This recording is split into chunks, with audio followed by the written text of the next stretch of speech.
Yo, yo, yo. This is not the smartest guys in the room. I see Tom. How you doing today, Tom? What is going on, my friend? I'm doing good. How are you? Tom, you're looking awfully tan today. I know you say you don't tan, but I saw you. There's you've got a little bit of color there. I don't. So here's the thing. I don't go tanning. Do I get tan? Sure. Right? Because I spend a lot of time outside. As we know, I'm a lunatic. And although I've been swimming inside, I haven't done any swimming outside yet this year. But I spend a lot of time outside riding my bike and running. And so I spend a lot of time in the sun. So I do get tan. I also always wear sunblock, right? So like that's a big thing. If I'm ever out in the sun for like more than like half an hour, I wear sunblock. Especially, like later in the day, right? I actually check the weather. My weather app on my phone gives you like a UV index, right? And if the UV index is like above a 2 and I'm going to be outside for more than half an hour, sunblock goes on, period, end of story. So like, I do get tan as a reaction to being out in the sun a lot, and I actually tan pretty well for a guy who's like, as far as I know, predominantly Irish and sort of Scotch Irish and definitely Northern European descent. I do apparently tan pretty well for a guy with my sort of ethnic background, unless there's some stuff hiding in my DNA that I'm not aware of. But anyway, yeah, I do spend a lot of time outside. I do get tan, but I don't go tanning. I don't go tanning. You act like going tanning, like people that. What do you mean? Like you think everybody that gets tan like goes to a tanning bed? What are you trying to say? No, I'm not saying everybody goes to a tanning bed, but going tanning could also mean like literally going outside and laying in the sun with no other purpose than trying to get tan. That's going tanning. Isn't that just relaxing by your pool or outside? That's a I mean, purpose. if the purpose is to relax, right, and the sun exposure is incidental, fine. But like laying in the sun, like I don't really understand. I mean, this is like we're way off on a tangent here, but why not? And Yeah, let's yeah, yeah, embrace it. yeah. Yeah, We're go on. just a couple of dummies talking about nonsense. But like I've never understood people who go to the beach and just lay on like a hot summer day and just lay in the sun and just stew in their own sweat. Like I don't get it. It doesn't make any sense to me. Like if I'm going to be outside and I'm going to be hot, I'm going to be sweating, I'm going to be doing something. It's Right? full serenity, Tom. It's the There's best. there's nothing relaxing about sticking to yourself because you're hot and sweating laying in a puddle of salty water that came out of your pores because you're in the sun. Like there's nothing relaxing about that. Then you go jump in the ocean, then you get back out, then you get more. Hey, you are invited in July. You can come swing down through Ocean City, Maryland, and you can come lay out on the beach with me, and you'll see how you'll be a changed man. I will last 2 minutes on the beach and I'll be like, all right, we're going swimming. And then be like, I'll get out of the water after swimming and then be like, all right, what are we doing now? And you'd be like, now we're going to lay out. And I'd be like, bullshit, I'm out of here. I'm going to go do something else. You Like could have margaritas with us. it's not my, yeah, but I'll be sitting in the shade doing that, right? Like I will be under an umbrella or something. Like I have no problem with sitting. I like sitting outside. I like being outside. I spend a ton of time outside, right? Like I like being outside. I don't like sitting in the sun and just sweating for no reason. Like if I'm going to be outside, like it's a hot day, if I want to enjoy a cool drink, hang out with some good people, I'm all for that. I'll be in the shade though. I promise. All right, fair enough. All right, our tangent has went on long enough. All right, this is not the smartest guys in the room. We appreciate all for being here. Everybody who stops by today, we are talking about authenticity, building trust, or faking it, creating skeptics. This is Tom's subject today. Tom, why would somebody fake being authentic? What the hell is going on that people just is this a thing? What the hell are you talking about? Well, so I think people, it's all right. So it's less like faking authenticity, but sort of like trying to be something that they think someone else wants them to be, right? That's kind of what I meant by faking it, right? So not faking being authentic, but faking it as in, I'm going to be who I think you want me to be rather than being myself, right? That's where I think a lot of people run into problems. They think that someone wants their business to be something that it's not. And so they try to make their business appear to be that thing. And they end up creating a ton of skeptics because people are like, that doesn't smell real to me. There's something, it doesn't pass the sniff test, right? Like there's something, my spidey sense is tingling. There's something not quite right about it. And so it's going to make me skeptical. And the thing is that genuinely, most people are not good enough at creating a facade of passing themselves or their brand or their business off as something other than its true authentic self. They're not good enough at it to really pass muster. People can smell that kind of thing a mile away, right? Even if they can't put their finger precisely on the thing that gives it away, they can sense it, right? They can tell. It's like when you meet somebody and you're like, something just doesn't seem right about what they're saying to me. Something doesn't ring true about how they act. I feel like they were putting up a front, right? People can smell that kind of thing. We can pick it up. And the reason I think we pick it up is actually because we're really good at pattern detection, and people aren't good at faking patterns, right? And there are patterns of behavior, patterns of belief, things that show up in what we do, how we run our businesses, the values that we espouse, et cetera, et cetera. There are things that show up in how we do that. We create patterns, whether we realize it or not, and we're not good at faking those patterns, right? And so it doesn't pass the sniff test. People pick up on the fact that you're sort of faking these patterns, right? Or faking, trying to create this facade or this, put your business, your brand, or yourself up as something other than what you actually are because you believe it's what other people want you to be. And then at the end of the day, they end up being skeptical of you, of your brand, of your business because of those things, and your business, and you suffer for it, right? So like, I think the better part of valor, it's sort of like that old adage that I'm sure all of us heard when we were little kids, like truth is always the best policy, right? Honesty is always the best policy. And the same holds true here, right? I mean, honesty is the best policy. And by honesty, we mean authenticity in your behavior, in the values that you espouse, in the things that you say, in the way that you act, in the way that you interact with other people. That kind of authenticity, that honesty about who you are and what you believe in and what you represent, what you value, is really important. And it's something that matters to your customers and your clients. And so it's something that you should embrace as a business, or as a brand. And so that's why I wanted to talk about it today. I get it, Tom, and I think it's important. I try to show up as who I am 100% of the time. I might have to tone it down here and there so I don't annoy too many people, but I do try to be myself. Hey, Sonia, thanks for stopping by. Sonia, do you ever get like a spidey sense or a tingle that when you're talking to people that maybe they're not being real with you? And is that a turn off? How do you see that? And do you run from it? Do you notice it? What do you think? Yeah, I don't like it when people are being fake with me. I'd rather have realness all day, any day, even if it's like in the harshest way, than somebody be fake to me. And I would rather people tell me, yeah, I just don't like the fake. I don't do fake. I'd rather have people be direct and blunt, and yeah, it is a turnoff for me when people try to fake it. Okay, so tell me about this direct and blunt. Anything, how do you, when somebody's giving you direct and blunt, how do you deal with it when it's something you don't want to hear?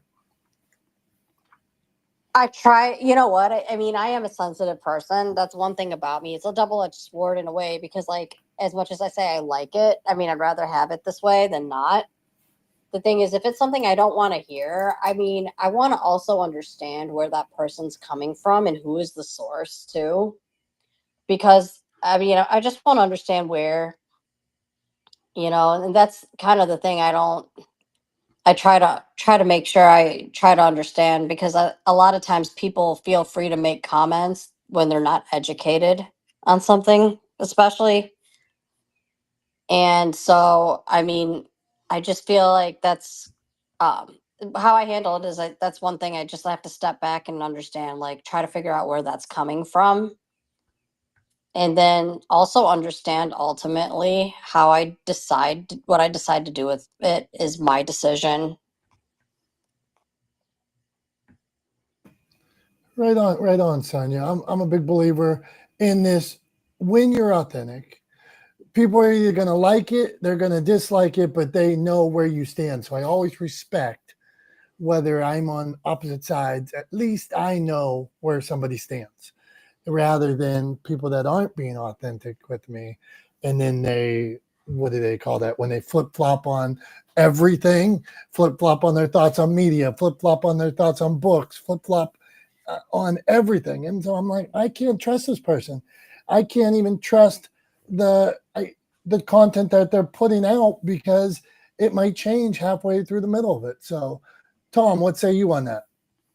Yeah, I mean, I agree. I think what you're describing there, Dom, is exactly kind of what I was getting at, right? Is that sense that when you feel like there is a lack of consistency with someone's beliefs or values, or the things they say or do, where their words don't match their actions or vice versa, um, that lack of consistency really undermines trust, right? And so, exactly as you said, you feel like you can't trust those people because you don't know where they're going to land on something, because they have not been consistent in not just the way they've described their values or beliefs, but the actions they've taken because of those described actions or thoughts or beliefs, values or beliefs. And so you end up in a situation where it's kind of a feedback loop of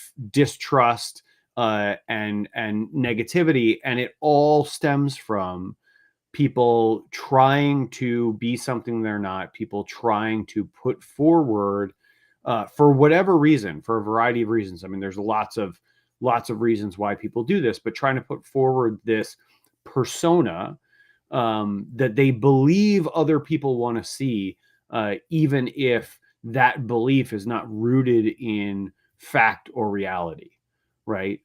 It's often rooted in perception. And I don't know about you, but our eyes can lie to us sometimes, right? Like the things that we think we see aren't always there, right? I think we've all had this situation where I know I've had the situation, and my wife and I have both had this situation kind of coming out of an event or a party or something, where I thought somebody was being rude, and I made a comment to her afterwards, and she kind of said, I don't think they were being rude, right? And vice versa, right? Like she thought somebody was being rude, and I'd be like, I think you're reading too much into that. I really don't think they were being rude, right?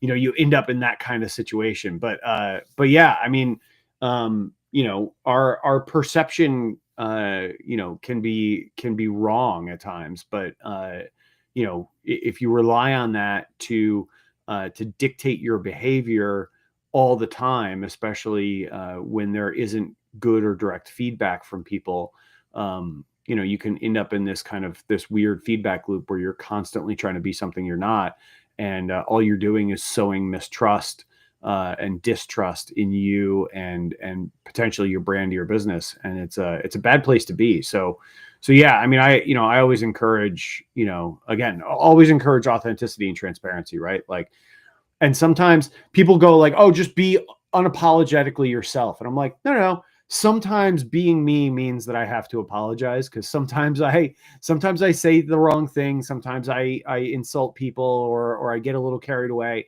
Sometimes I have to apologize. So I'm not unapologetically me. I am me, and I'll apologize sometimes when I need to. But yeah, I'm always who I am. And honestly, when it comes down to it, the thing I always say to people is I just don't have the time or the energy or the interest really to put the effort into trying to be anything other than me. Right. I'm just me all the time.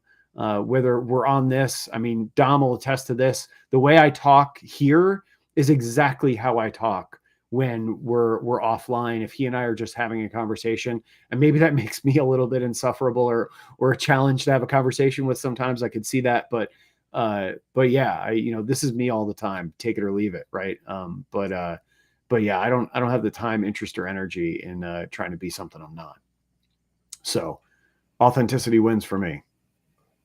Right on, Tom. I think people have such a hard time when they're not being authentic, trying to create messaging and branding and content, because always they have to create where I could say, Tom, turn the camera around, document. And you would say, well, I am who I am. You're not seeing something different. You see a different view through Tom's eyes, but it's the same. It isn't, oh, I got to go to the gym and pretend to lift weights, or I need to go figure out how to get on a bike. No, I'm on my bike all the time. If you want to ask me about books, I got 100 sitting right here that I'm looking at all day, and we can turn to the pages where I studied the spine or looked at barcodes, or it is what I do. So I don't have to think hard to turn Carrie Brett's book around and say, I like how Carrie Brett took this picture here. This is pretty cool. And Carrie's a photographer. Really neat how she did that in the grid lines, everything. It's perfect. So I can, it's easy, but if you're trying to be someone you're not, man, that's hard. Okay. Authenticity builds trust, and faking it creates skeptics. This is not the smartest guys in the room. We appreciate all for being here. One of our friends, Jason here, Wesley in the house. Sonia talked for a minute. Dave, Austin, Kevin. Okay, go on. Jason, you had a new picture there for a second. I was looking at a thumbnail picture. I wasn't sure what it was. So, Jason, we're talking about authenticity, building trust, and faking it, creating skeptics. Is there anybody out there faking it? Oh, you don't have to give us exactly who, Jason, but a turnoff where you're like, I can smell this 10 miles away. With that one, I mean, I see a lot of fakes and whatever all the time. I mean, people wear shrouds and masks all the time. Can you be your 100% all the time of who you are? It's kind of like playing poker at times. Sometimes you got to hold that hand, and you can't show any reaction or action for that matter. I'm trying to be like, you know what? Why don't I reserve what I feel like when I'm, around somebody unauthentic and that irk? I just like act like nothing. They don't need to know that I'm bothered, and I don't need, if I don't want to engage with that person, or if I don't want anything from them, then I have nothing to worry about. But I keep a mental note like, okay, this person does this tendency. So if I ever did, okay. But for the most part, I don't really feel like I want to call out people anymore. I've done it most of my life where I heard BS, but I don't know. I just have a different perspective on that. I totally get that, Jason. I mean, look, why create conflict where there doesn't need to be any, right? Like why come at somebody like that? But out of curiosity, like, are there times when you realize that somebody is being disingenuous or like kind of faking it, and you just sort of turn around, you identify it, you can smell it, like Don was talking about, right? It doesn't pass the sniff test. And you decide, you know what, I'm just gonna walk away. I'm not gonna engage with this person because I can tell they're being inauthentic. Pretty much every single time I go into a courthouse, I'm good. And there are a lot of really intelligent people, but when I see sometimes in the industry where people are being led to that they would get a certain outcome, and they're like, why bullshit them? Why tell them something, especially that's going to affect their lives, that they have a strong chance, when just overhearing it's routine, like there's times I want to just speak up and say something, and I just have to walk away and just, okay, I've heard enough. And that's like one place I could say I go into often, that I hear and I feel that all the time, because I hear the amount of BS, so if that answers your question, yeah. Thanks, Jason. I appreciate it. Wesley, we're coming to you next. So out of curiosity, obviously, the topic at hand. You've been up here for a couple of minutes. We're talking about authenticity and how it builds trust versus sort of faking it, and how that creates skeptics. Wonder if you have an instance or a story or an experience where you sort of identified either one of those things happening to you. Yeah, cool, man. Thanks for the room. Hope everyone's doing well. I'm Wes from Texas. Nice to meet you all. I always try. I actually have brought this up several times since I've been on Clubhouse, especially bringing it up. You should always show up authentic, genuine, and transparent is the other one I add. And, lots of reasons for it, but I think it builds trust for sure. I totally agree with the statement above.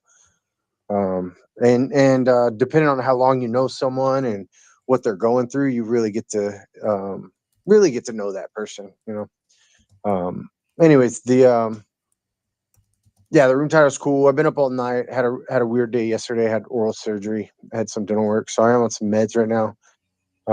Not as talkative as normal, but I appreciate the room. You guys seem super cool. Never ran into you on Clubhouse or anything, so definitely gonna follow you guys. And yeah, I already forgot if you asked me a question or not. I hope I hit it, but yeah, it's cool. All right, I'm done. Cool. Well, thanks, Wesley. Thanks for being here. Thanks for being here in spite of having been up all night and having oral surgery. Been there myself. I've had some oral surgery. I know Dom's had some oral surgery in his day too. So appreciate you being here regardless of that and participating in the conversation. Yeah, and I agree. I think one of the other things too that I just wanted to hit on is like, and it came up with what you said too, Wesley, talking about transparency, right? Like I do 100% believe that transparency is important. But I do want to say that I don't think that authenticity or being authentic requires you to be 100% transparent about everything all the time, right? So like context matters, and you don't need to share everything with everyone in order to be authentically who you are, right? Like that's not, or to be transparent. That's not what it's about, right?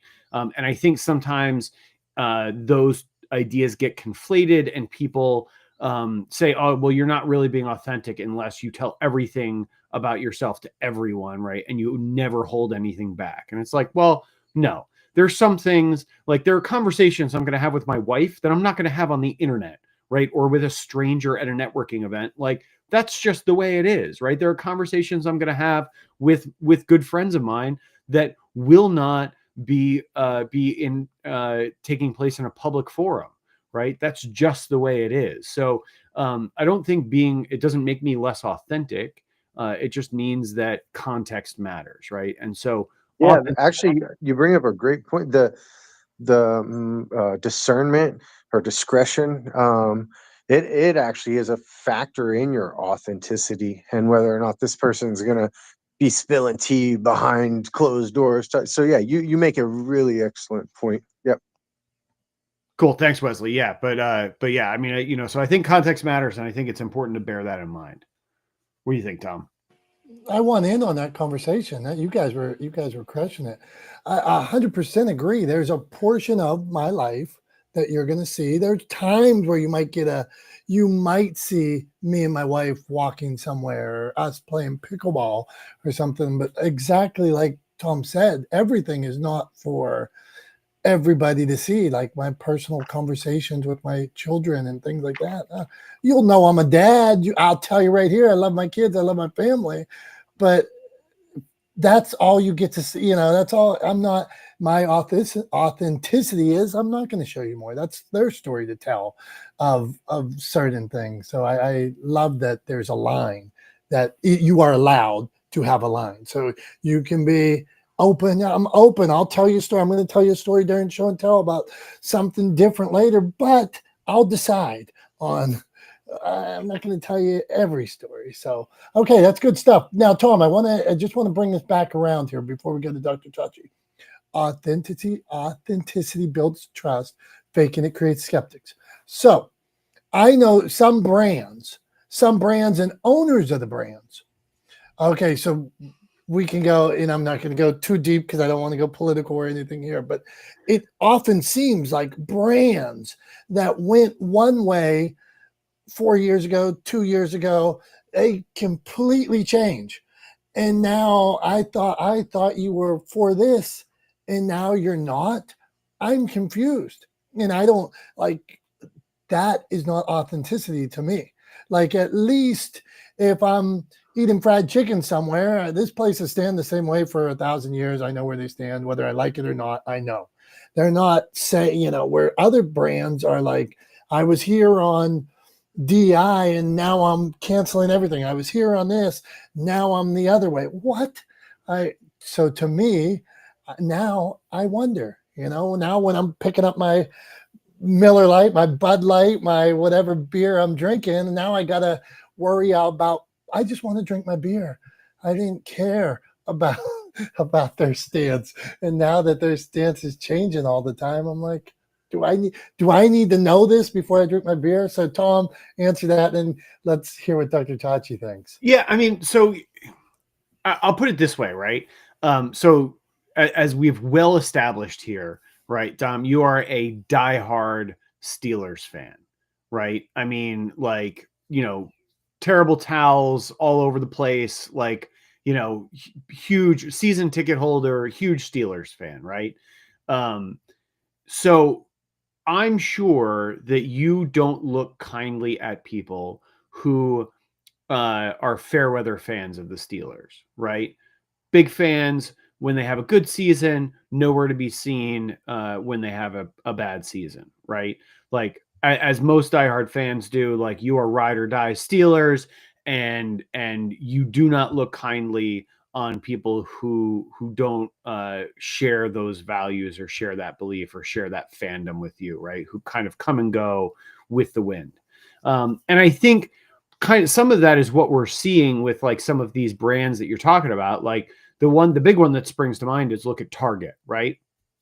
When it seemed like the winds were blowing in the direction of favorability towards equity programs, right? They jumped on board that bandwagon. They instituted a whole bunch of diversity, equity, and inclusion programs within their brand or their business. And then a new political administration sweeps in, the winds change, and all of a sudden Target says, oh, you know what? Actually, just kidding. We're getting rid of all that stuff because we believe that it's in our best interest financially to do so, right? And what's ended up happening is they've actually suffered financially as a result, right? Their stock price tumbled. They ended up they've had declining sales for I think the last 2 quarters. A lot of people are broadly sort of boycotting Target, right? And so you end up in this situation where that fair weather fandom, right, like sort of going where they think the winds are blowing, ends up biting them, right, in the long run. And I think that's, at the end of the day, unfortunately, maybe your beer of choice, may be that brand or business. Maybe it's a time to look for another beer if you don't want to deal with that, right? One that doesn't pick a direction or pick their values based on which direction they think the wind is blowing, but one that picks their values or picks a direction because it's what they actually believe in, right? Because it's authentically what they believe in, right? Maybe that's the beer you choose to raise up on a weekend as you're sitting by the pool working on your tan, right? So maybe that's the one. But yeah, I mean, it's fair. They're fair weather fans, right? They're going where they think the wind's blowing. They're faking it, right? And of course, it creates skepticism on the part of consumers, obviously. So I don't know. That's my thoughts on that. All right, good stuff all around. Thank you all for being here. Not the smartest guys in the room. Authenticity builds trust. That's a tough word. Authenticity. So now I've mastered it though, and faking it creates skeptics. So Dr. Tachi, one of the most authentic people around, I want to hang out with Dr. Tachi someday. What if Dr. Tachi's actually faking it? I think she's the most authentic around, but Dr. Tachi, go on, Tom. I was going to say, I don't think she's faking it at all. I actually got to hang out with Dr. Tachi a bunch in the last week. Apparently I'm not as insufferable as I thought I might be sometimes because Dr. Tachi being here, despite the fact that she has spent like 4.5 hours with me in the last week in an intensive that I was doing, a legendeering intensive that I was doing that she was kind enough to attend.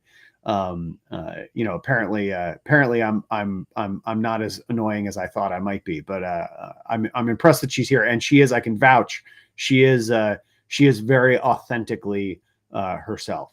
She does not fake it. She does not fake it. So Dr. Tachi, I want to thank you, one, for coming to the intensive, but two, for also coming here, for also showing up here every week. Really appreciate you always being a part of this space and a part of this room, and would love to hear your thoughts on authenticity, and maybe share a story or share an example of a time in your life when it's worked to build trust versus somebody faking it has undermined that trust or created some skepticism in you. Hey, good morning, everyone. Thank you once again for holding space for all of this. And yeah, I definitely don't know how to be fake because and you did, let me just say, take this liberty to say the intensive was excellent, excellent, excellent. And in fact, I tried to be so authentic that if I'm not a fan of you wouldn't have seen me in the intensive. so that's okay. That worked.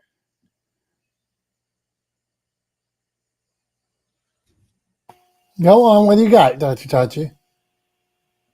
She was here. She was gone. Oh, no, man. Oh, we lost you. What happened?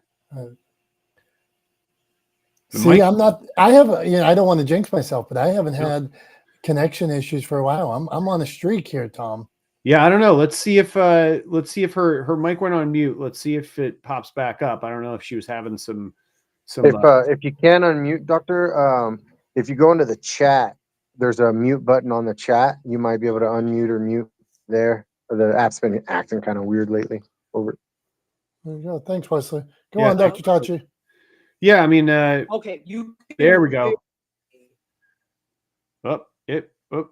Okay, yeah, it was saying poor connection for some reason. Okay, so if you can hear me, I'm going to continue. You're good. Go on, Tom. Give thumbs up. Okay, good. Thank you. If the whole thing with the target thing is that it speaks to inauthentic behavior and it's not just them. They're just suffering for it now. It's soon to be followed by others, I'm sure. But you used people.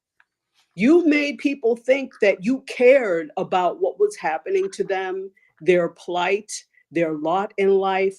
You pretended to hold space for them. And here's the thing, it's not even pretending, because when you look at that whole thing, for example, shelf space in Target, and so for example, Black hair care products. Black women, Black people buy Black hair care products to the nth degree. So it's not like it was any suffering on your part, because not only do we buy these products, and we had shopped at Target. So it's just another thing. Oh, good, I can get my favorite hair care product here. So it's to your advantage money-wise to do such a thing. So you went through this song and dance pretending you cared, and then all of a sudden, oh, well, we actually don't care because we really need to save money. What? Which what? you did what? So people felt used, and that's where the anger comes in. So it's the disappointment, and then it's the anger, and now look what you've done. And so the thing is like, oh, well, you just have to suffer the consequences. And so it follows that, not that you can always know or tell who's authentic and who's not. But for you have some measure of that, whether it's feeling or actions. If all of a sudden people are jumping on board something, you might have to say, wait now, why? In the past, you didn't give a damn. Why? So I think we should all be very cognizant of the brands we use and whether or not they align with what we believe, whatever that belief is. Because I think this is good in terms of authenticity, because now you cannot just blindly use products, blindly do things anymore, because it shows that many brands have a particular way that they feel. And if it doesn't align with what you believe, then you're just funneling money to their beliefs, which is probably not what you want to do. So we should all be aware of the stances and the values and the mores that the brands we love and the brands we use, how they feel. So we make sure we're not funding debauchery. Right. On the other end of this, when we're talking about going back to how much is too much, I told this story in the Be More Herb.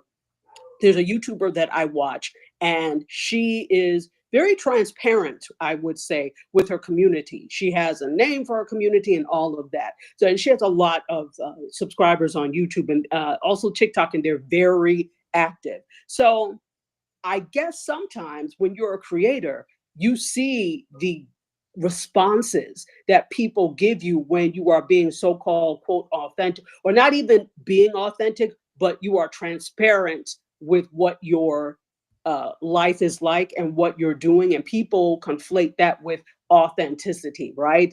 The fact that you're telling everything means that you're being authentic. Not always. So this particular YouTuber had we knew all of her relationships because she always said something about them on her romantic relationships, that is, always said something about them on her channel, which is why we also knew that both two of them that she shared ended badly with infidelity.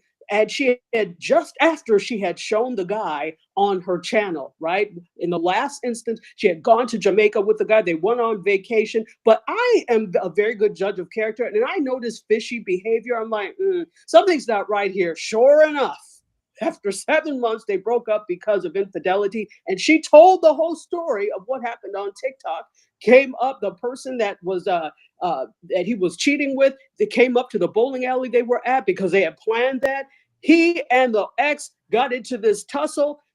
Police rumble in the jungle, scramble for Africa, all of that. And I'm like, sheesh, yeah, it makes for good storytelling, but did we need to know all of this? Because it also points to the fact that you tend to make poor decisions when it comes to who you spend your time with. And this has been over at least 2 that we've seen. And so because of that, you started to see all these things other TikTokers were talking about this situation. So now you've become this situation amongst the influencer brigade or creator brigade, which is probably purely what she did not want.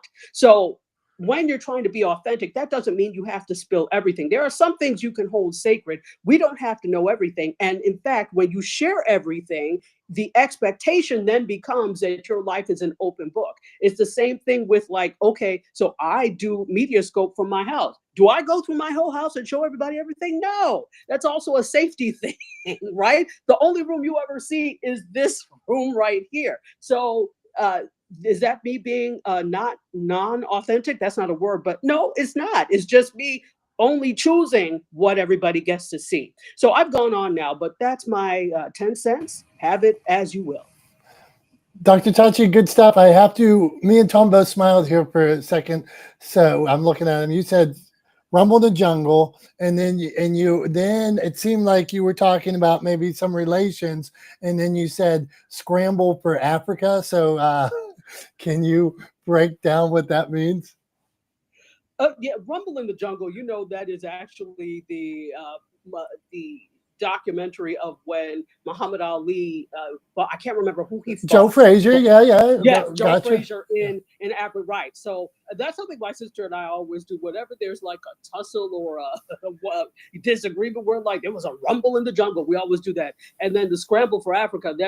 That doesn't have such great connotations, but it's how all these countries were scrambling to get Africa. So that's I don't know. The Scrabble for Africa. So Okay, good. All right. See, me and Tom always admit we are not the smartest guys in the room. We learned something today. Okay, so now it's that time of the show where we put something out there from pop culture. It could be traveling spaceships. It could be Diddy. It could be, and we get Tom's take on it. It could be the price of eggs. So today, Tom, me and you are friends. Sometimes we have tiffs, right? So today for Tom's Thumbs, I wanted to ask you what you thought about two good friends fighting, Elon and Donald Trump, and see what you thought about the media circus and everything going on with that. Oh man. I gotta tell you,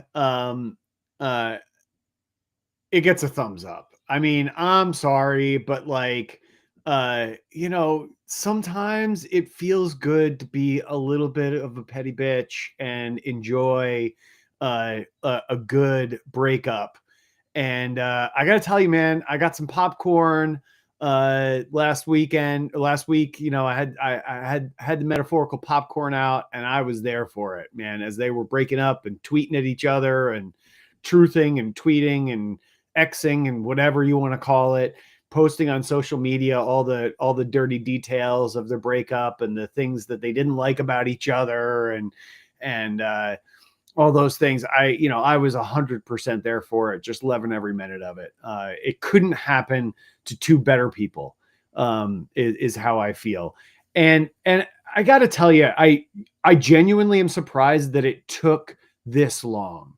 I honestly am surprised that it took this long, because what you have is two people with the most massive, fragile egos you can imagine, right? I mean, just like greenhouse sized egos, right? And I'm talking like greenhouses, like when you go to like a botanical garden, right? Like those kind of like football sized greenhouses of egos, right? That are like literally glass houses. Like that's how big their egos are and how fragile they are.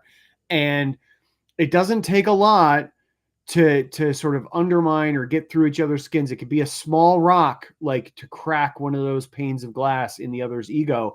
And I'm surprised that it took so long for them to actually come to odds, to come to loggerheads like that with each other, and to butt heads. I am not at all surprised it was so publicly done.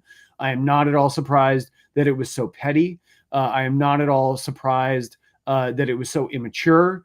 And I am not at all surprised that they broke up. I am mildly disappointed that it seems to have ended as quickly as it has. I guess my understanding is that at this point, Elon's deleted some of the tweets that he put out initially. And so he's kind of like trying to walk things back a little bit, blah, blah. But like, which I'm a little bit bummed out by, because I kind of wanted the petty public breakup to go on a little bit longer. But yeah, I mean, all in all, like, couldn't happen to two better people. I am so happy and so here for Elon and Donald breaking up and going their separate ways. And I just can't wait until Andy Cohen hosts the reunion show on Bravo, right? Like, that's what I'm looking forward to. So for all of those reasons, the Trump Musk breakup gets a big thumbs up from me. Tom, I'm glad we could find. So Tom's Thumbs, something we do every week. I'm glad we could get a.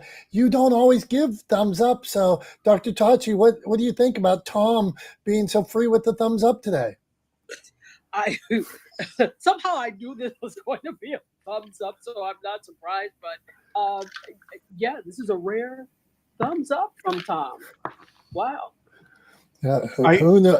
Go on, Tom. I want to ask Dr. Tachi, would you, if Andy Cohen hosted a reunion a la Housewives, right, would you watch, and who do you think would throw a drink first, Trump or Musk?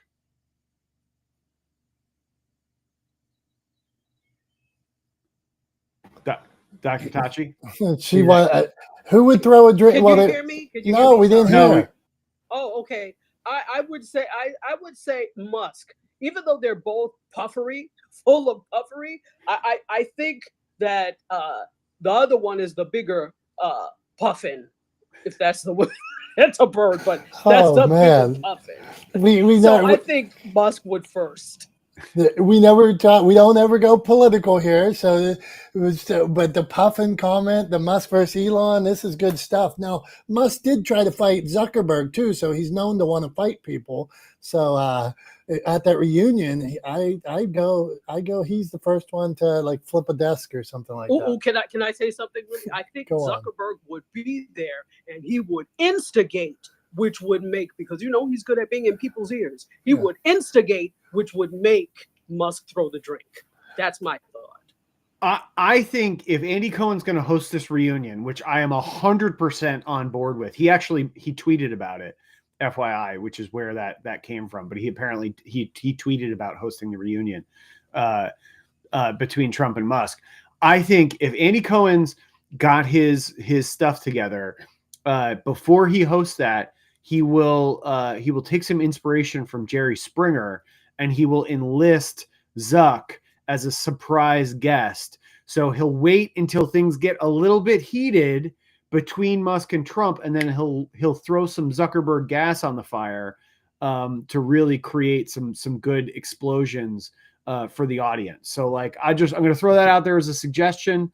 And why not rope Bezos into it somehow too? I mean, he's been working out. He's obviously on like TRT, right?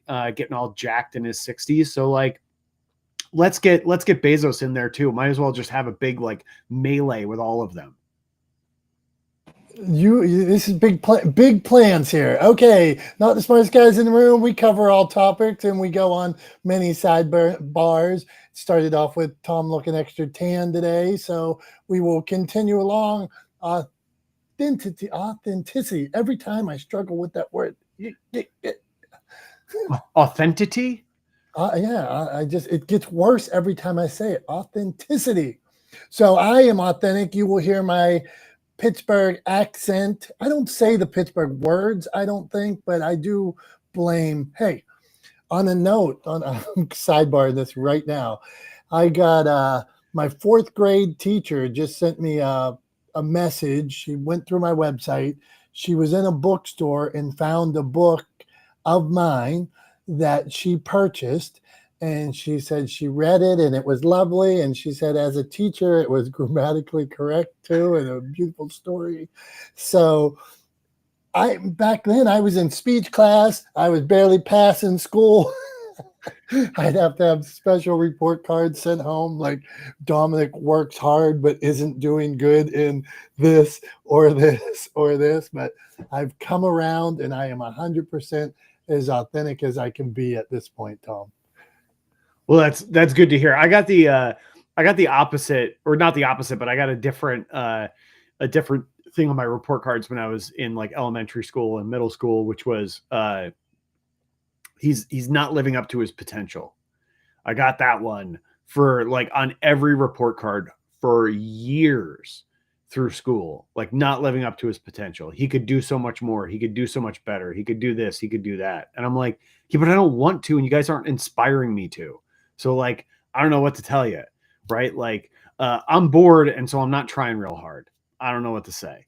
Right. That was kind of where I was in school, but I got the not living up to his potential up, down, left, right, and center, all through my childhood. It was really annoying. Mine was he has no potential. But now that the teacher read the book, I've arrived. Mrs. Abley said nice things. So thank you. All right. Authenticity. I'm just going to quit saying it. Authenticity builds trust and faking it creates skeptics. We've talked about the brands today. A lot of them. Now, even some of those people we mentioned there, one time they were here, one time they were there. It's really confusing. And as a buyer, I am confused when I see people that I find inauthentic, and over I'm turned off. I was going to ask you about bro marketing today, Tom, and I switched at the last minute. Just give us, before we do a show and tell, give us a take on bro marketing, and is it authentic or can it be? Well, so I think what I call bro marketing is inauthentic, right?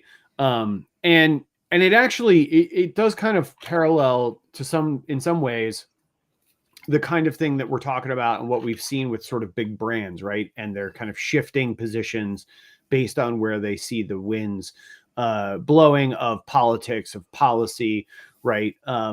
What favors them the most, right?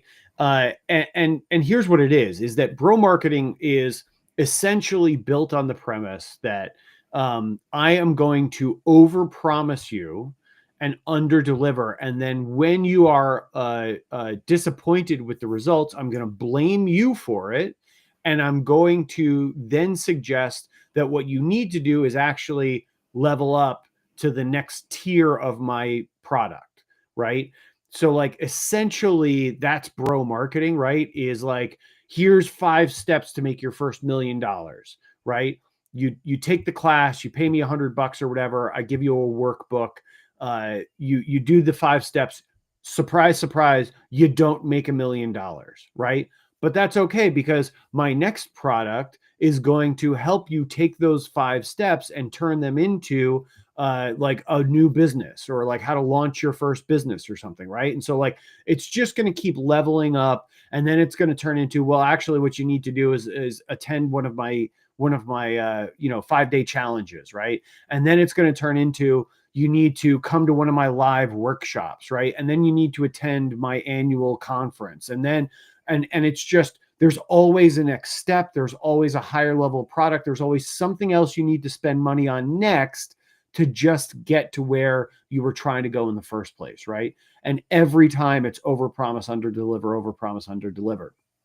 And the parallel I see between that kind of marketing, that bro marketing that we all know I hate, and what we're seeing with like companies like Target, right? And they're sort of shifting positions based on the winds of policy, is that ultimately all they're there to do is to get money out of your pocket, right? That's the parallel, is that the bro marketing is specifically designed and intentionally designed to get money out of your pocket and into the person, the influencer, whoever it is, the, Grant Cardone, right? Out of your pocket and into his, right? So he can fly on his private jets and then say, hey, it's your fault. You don't have a private jet too. If you just did what I told you to do, you could be exactly like me, right? And the truth is, that's not true, right? But ultimately, his whole mission is to just get money out of your pocket and into his. And the same thing is true for Target, right? Their goal, their only goal,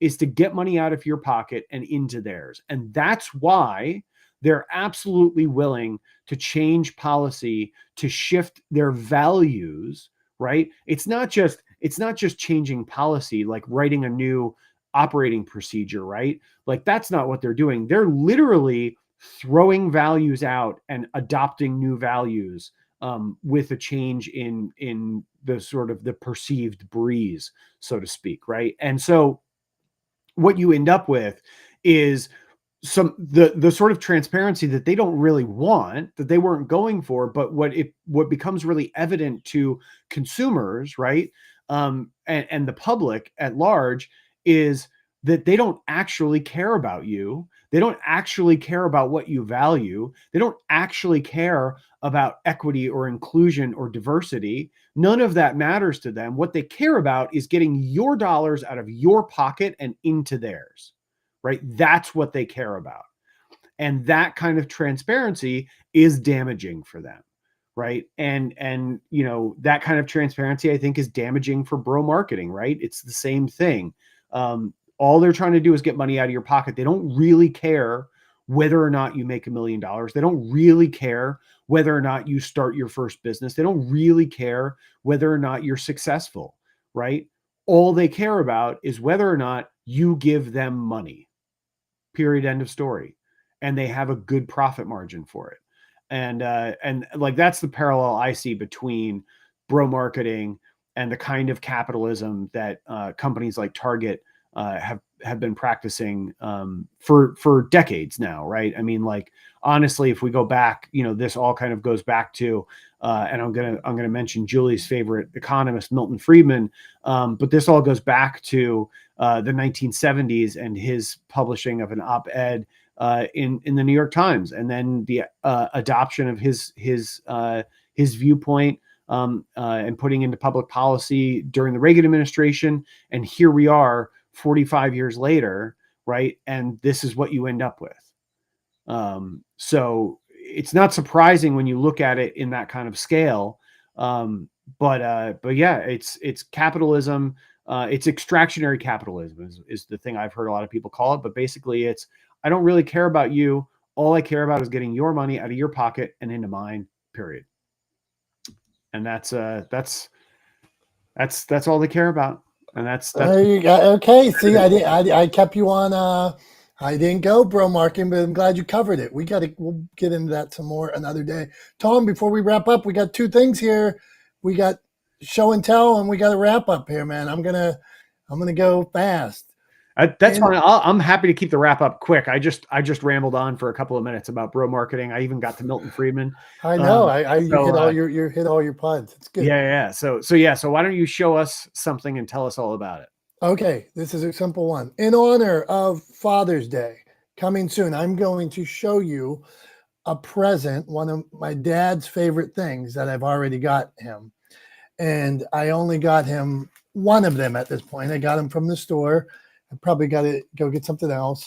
But this is something that my dad absolutely loves. If you see him, don't tell him. Circus peanuts.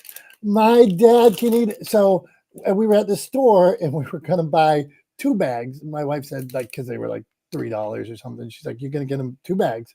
And I said, no, I can only get him 1 bag because he'll eat them all in one sitting and give himself a headache.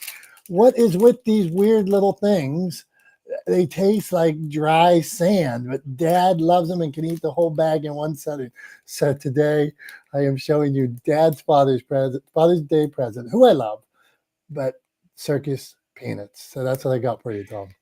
So I like that. I'm looking forward to Father's Day this year. It's my first official Father's Day as a dad, right? With Isla coming up on she's 11 months old as of yesterday, so she'll be a year old next month. So it's my first official Father's Day with a kiddo running around. So I'm excited for it. I've never had a circus peanut. So I keep almost like, who sells them is Tractor Supply. And I keep, I'm not in there very often, but when I am, I see them and I've heard so many bad things about them that I'm curious enough that I kind of want to buy them at some point and try them. But I've heard they're terrible. But I kind of want to know for myself. So I might buy some circus peanuts the next time I'm in. You and Isla could both eat them. I think she would probably crave circus peanuts, and you probably would too. You could be on your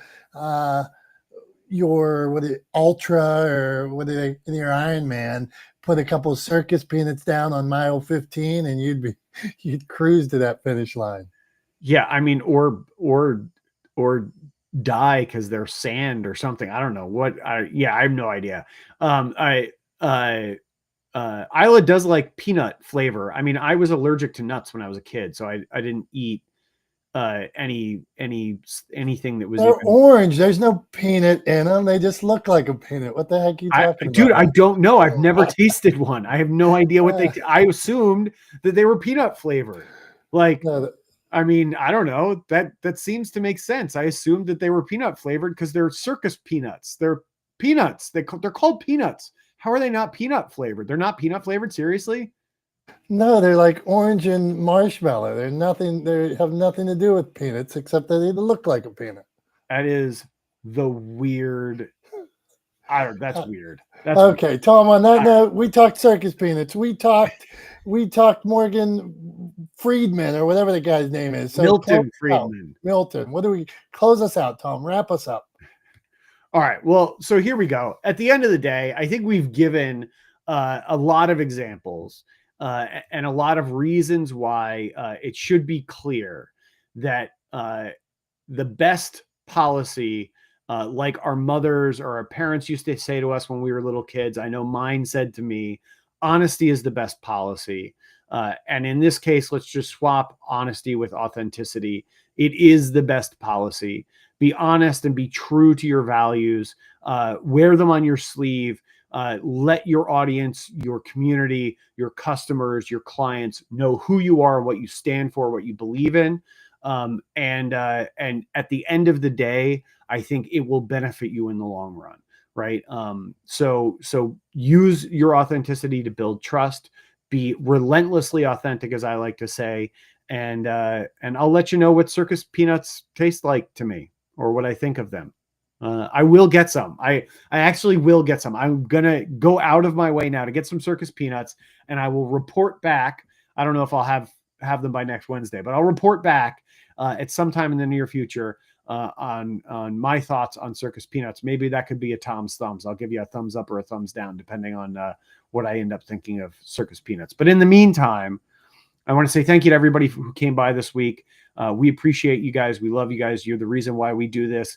You're the reason why Dom and I are not the smartest guys in the room. We thank you for being here with us. We thank you for being here with us every Wednesday at 9:30 a.m. Eastern time for Not the Smartest Guys in the Room, live here on Clubhouse and streaming all over the internet. So until next Wednesday, have a great rest of your week. Have a great weekend. We love you, and we'll see you next time.